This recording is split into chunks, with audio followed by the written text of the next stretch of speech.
जय श्री कृष्ण भक्तों, श्रीमद् भगवद गीता अध्याय 5 श्लोक 10। ब्रह्मण्याधाय कर्माणि संगम त्यक्त्वा करोति यः लिप्यते न स पापेन पद्मपत्रमिवाम्भसा।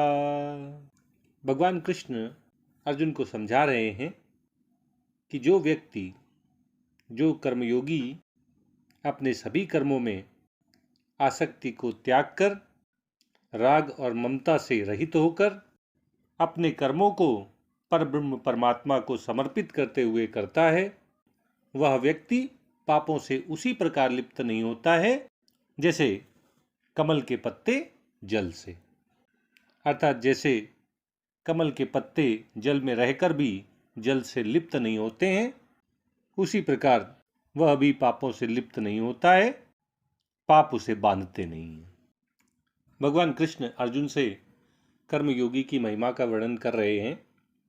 भगवान कहते हैं कि एक कर्मयोगी अपने सभी कर्मों को करते समय आसक्ति का त्याग कर देता है, वह कर्मों के प्रति राग से रहित हो जाता है, वह कर्मों में ममता को त्याग देता है। और इसके साथ साथ कर्मयोगी अपने सभी कर्मों को करते समय उन कर्मों को परब्रह्म परमात्मा को समर्पित करते हुए करता है।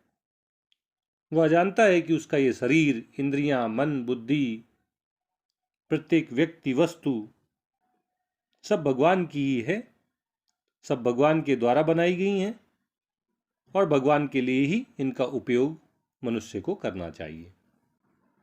इस तरह वह अपने सभी कर्मों को करते समय उन कर्मों को परब्रह्म परमात्मा को समर्पित करते हुए करता है। वह भगवान के द्वारा दिए गए शरीर, मन और वाणी द्वारा भगवान के ही कार्यों को करने का निमित्त मात्र अपने को समझता है और इसलिए एक कर्मयोगी अपने सभी कर्मों को करते समय अपने कर्मों का समर्पण भगवान को कर देता है। इस तरह उसमें न तो कर्मों के प्रति कोई आसक्ति रह जाती है और ना ही कर्मों से कुछ फल प्राप्त करने की कामना रह जाती है।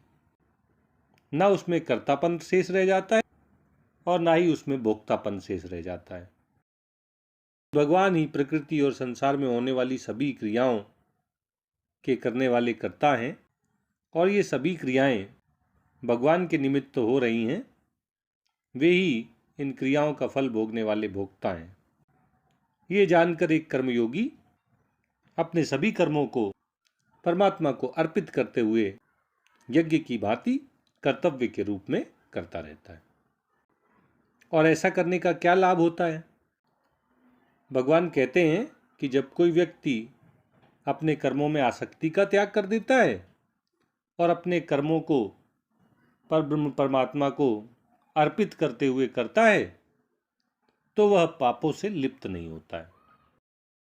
भगवान जल में कमल का उदाहरण देते हुए कहते हैं कि जैसे कमल के पत्ते जल में ही जन्म लेते हैं, जल में ही स्थित रहते हैं और जल में ही समाप्त हो जाते हैं, जैसे वे कभी जल से लिप्त नहीं होते हैं, जल उनको भिगो नहीं पाता है, ऐसे ही जब मनुष्य आसक्ति से रहित होकर परब्रह्म परमात्मा को अपने सभी कर्मों को अर्पित कर देता है, तो वह भी पापों से लिप्त नहीं होता है। पाप उसे कर्मों के बंधन में बांध नहीं पाते हैं, वह जन्म मरण के चक्र से छूटकर मोक्ष को प्राप्त कर लेता है, उसे भगवत प्राप्ति हो जाती है।